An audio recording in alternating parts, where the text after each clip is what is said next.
इंसान की ज़िंदगी में तकलीफ़ें, परेशानियाँ, दुख, गम, बीमारियाँ और माली तंगदस्तियाँ, नुकसान, इन सब चीज़ों से इंसान को अपनी ज़िंदगी में वास्ता पड़ता रहता है। इन सब चीज़ों को बर्दाश्त करने के लिए सबसे बड़ी मोटिवेशन जो चीज़ हमें देने वाली है वो आखिरत की याद है।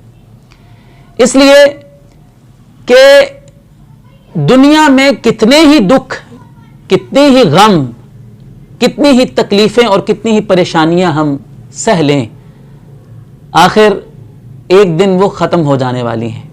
हदीस मुबारका में आता है कि एक शख्स जिसने दुनिया में कभी कोई आसाइश देखी ही नहीं थी, उसकी सारी ज़िंदगी दुखों में, परेशानियों में, गमों में गुजर गई थी, अल्लाह ताला सिर्फ उसको जन्नत का एक चक्कर लगवाएगा और फिर उससे पूछेगा कि बता, क्या तूने कभी दुनिया के अंदर कोई तकलीफ़ और परेशानी देखी थी?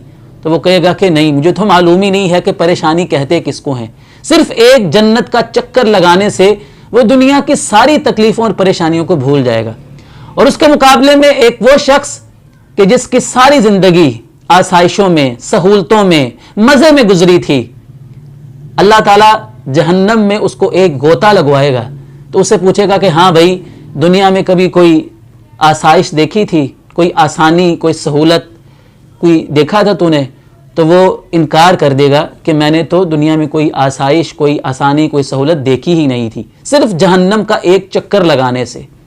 तो जो शख्स आखिरत को अपने सामने रखता है, उस शख्स के लिए ज़िंदगी गुजारना बहुत आसान हो जाती है, इसलिए कि वो ज़िंदगी को मंजिल नहीं समझता, बल्कि इसको सिर्फ एक सफ़र समझता है और मंजिल अपनी आखिरत को समझता है।